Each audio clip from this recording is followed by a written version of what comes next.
बिस्मिल्लाहिर्रहमानिर्रहीम, अस्सलाम वालेकुम। मैं हूं फ़याज़ महमूद और आज हम बात करने जा रहे हैं इस वक्त इस्लामाबाद हाई कोर्ट से बड़ी ख़बर की, जो है मियां नवाज़ शरीफ और मरियम नवाज़ की अपीलों से मुतालिक।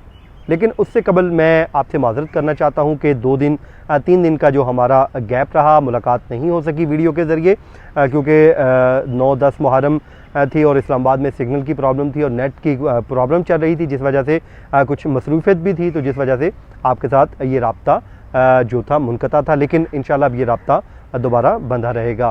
तो व्यूअर्स, हम सबसे पहले जो आज हम बात करने जा रहे हैं, मियां नवाज़ शरीफ की आज 2 नई दरख्वास्तों की एक बात होगी और साथ ही साथ उसमें जो 20 अहम नुकात हैं उस पर हम आज बात करेंगे। जबकि मरियम नवाज़ ने इस्लामाबाद हाई कोर्ट में कल उनकी पेशी है, लेकिन उनके वकील की जानिब से इल्तवा मांग लिया गया है और ये 22 माह बाद एवन फील्ड रेफरेंस में सज़ाओं के ख़िलाफ़ जो अपीलें हैं वो समाअत के लिए मुकर्रर हुई थी, लेकिन अब उनके कल वकील इस्लामाबाद हाई कोर्ट में पेश नहीं हो रहे, तो जिसके बाद अब यकीनन यही होगा कि इसको एडजर्न कर दिया जाएगा। तो ये तमाम तर जो चीज़ें हैं हम इस पर बहस करते हैं और आज की बात करेंगे। लेकिन उससे कबल मरियम नवाज़ का जो मामला है उससे पहले हम बात कर लेते हैं मियां नवाज़ शरीफ की दरख्वास्त के वो 20 अहम नुकात। सबसे पहले मैं आपको बताऊं कि एवन फील्ड रेफरेंस में नवाज़ शरीफ ने अपनी जो है हाज़िरी से इस्तिस्ना की दरख्वास्त दायर की है और अल अज़ीज़िया रेफरेंस में उन्होंने 2 फरमाइशें की हैं, इस्लामाबाद हाई कोर्ट से 2 प्रेयर्स की हैं जो आज की दरख्वास्त का हिस्सा है।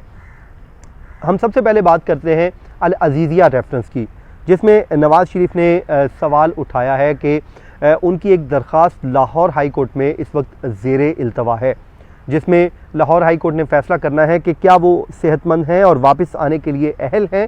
ये मामला लाहौर हाई कोर्ट में ज़ेरे इल्तवा है। जबकि जो दूसरा नुक्ता उन्होंने उठाया है कि नवाज़ शरीफ की सेहत से मुतालिक पंजाब हुकूमत के इल्म में था और उसके बावजूद ये जो उनके मामला इल्म में था और ये पूरा जो मैटर है लाहौर हाई कोर्ट में इस वक्त ज़ेरे इल्तवा है और लाहौर हाई कोर्ट का इस पर फ़ैसला आना अभी तक बाकी है।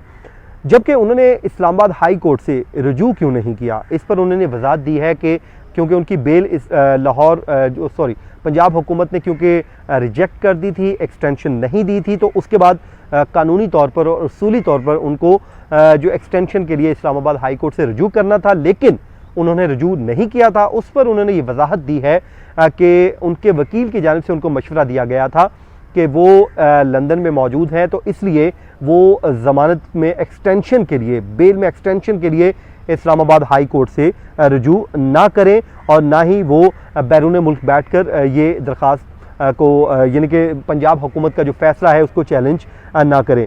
जो चौथा पॉइंट है, उन्होंने कहा कि वकील ने कहा था कि अदालत में ख़ुद पेश हुए बगैर जो फ़ैसला चैलेंज नहीं किया जा सकता, क्योंकि ज़मानत जब भी दायर की जाती है तो उसमें जो एक्यूज़ है उसका पेश होना ज़रूरी होता है, क्योंकि प्री रेस्ट बेल का असूल यही है कि जब मुल्ज़िम प्री रेस्ट बेल किसी भी अदालत से रुजू करता है तो उस वक्त उसका कमरा अदालत में मौजूद होना ज़रूरी होता है। तो जिस पर वकील की जानिब से ये मशवरा दिया गया था कि वो ये दरख्वास्त दायर ना करें। ये नवाज़ शरीफ ने अपनी दरख्वास्त में जो चौथा पॉइंट, जो अहम पॉइंट है, जो मुझे सामने नज़र आया। जबकि नवाज़ शरीफ ने ये भी कहा है कि उन्होंने पंजाब हुकूमत को अपनी मेडिकल रिपोर्ट समेत मुतअद्दिद दस्तावेज़ात भी फ्राहम कर दी थी, तो उसके बावजूद उन्होंने कहा कि पंजाब हुकूमत ने एक तयशुदा मंसूबे के तहत, प्लान के तहत उनकी जो दरख्वास्त ज़मानत थी उसको एक्सटेंशन नहीं दी और उसको डिसमिस कर दिया। ये नवाज़ शरीफ ने पंजाब हुकूमत पर इल्ज़ाम लगाया है। जबकि जो 7वां पॉइंट है, उन्होंने वो वजूहात बताई हैं कि लंदन में वो मौजूद तो हैं लेकिन उनका इलाज क्यों नहीं हुआ, तो ये उन्होंने कोरोना वायरस को ज़िम्मेदार ठहरा दिया है।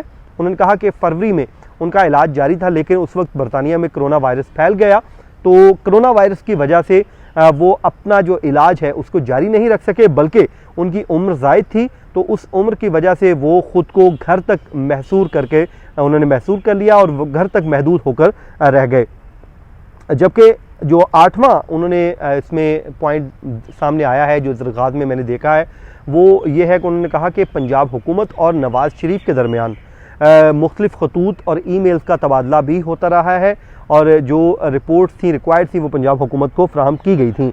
जबकि उन्होंने कहा कि नवाज़ शरीफ की ख़राब सेहत के बावजूद पंजाब हुकूमत ने उनकी दरख्वास्त ज़मानत को मुस्तरद कर दिया।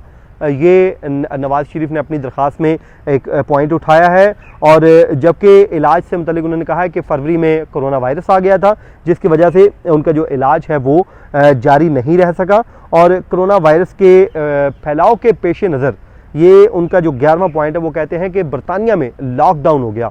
और उसके बाद जो 12वां पॉइंट उन्होंने पेश किया है वो ये कहते हैं कि इतनी ज़्यादा अमवात हुई, हज़ारों की तादाद में अमवात हुई और लाखों की तादाद में लोग इन्फेक्ट हुए कोरोना वायरस से, तो मजबूरन उनकी उम्र भी क्योंकि ज़्यादा थी तो उन्होंने ख़ुद को अपने घर तक महदूद कर लिया था, वो इलाज नहीं करवा सके।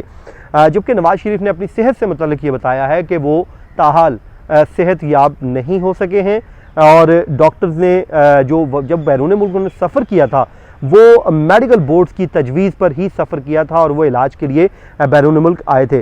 जबकि उन्होंने ये कहा है कि उनके डॉक्टर्स ने अभी तक उनको मुकम्मल फ़िट करार नहीं दिया, वो मुकम्मल तौर पे फ़िट नहीं है, तो इसलिए वो पाकिस्तान अभी वापस नहीं आ सकते।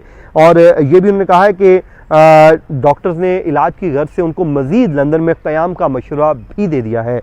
ये उनका जबकि 17वां था। और 18वां जो नुक्ता उन्होंने उठाया है कि जैसे ही डॉक्टर्स उनको सफ़र करने के लिए फ़िट करार देंगे तो वो फौरी तौर पर पहली ही दस्तयाब फ़्लाइट से वतन वापस आ जाएंगे और कानून के मुताबिक जो अदालत के सामने सरेंडर कर देंगे।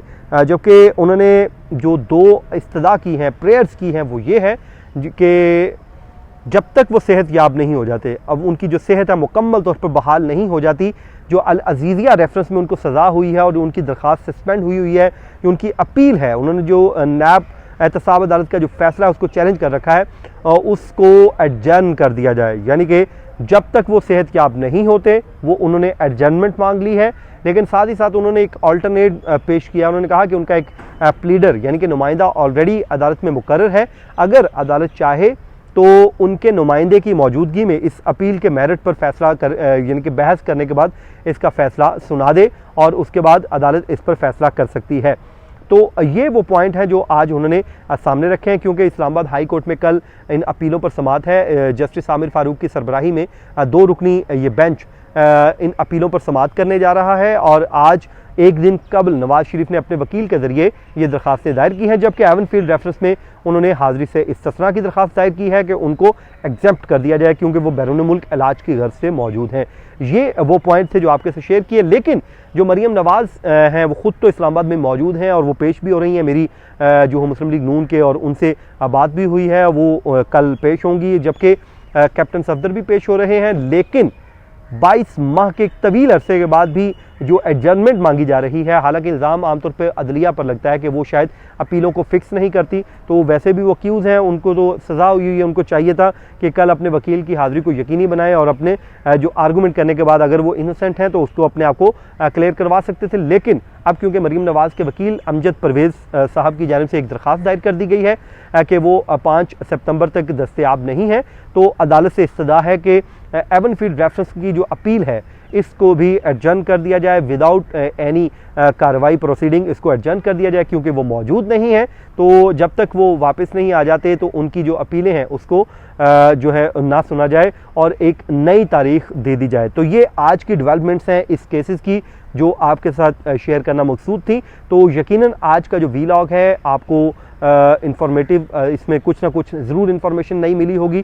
तो आप इस चैनल को सब्सक्राइब कीजिए और अपना फीडबैक ज़रूर दीजिए ताकि हम इस चैनल को इम्प्रूव भी कर सकें। तो मुझे दीजिए इजाज़त, अगले वीलॉग तक के लिए अल्लाह हाफिज़।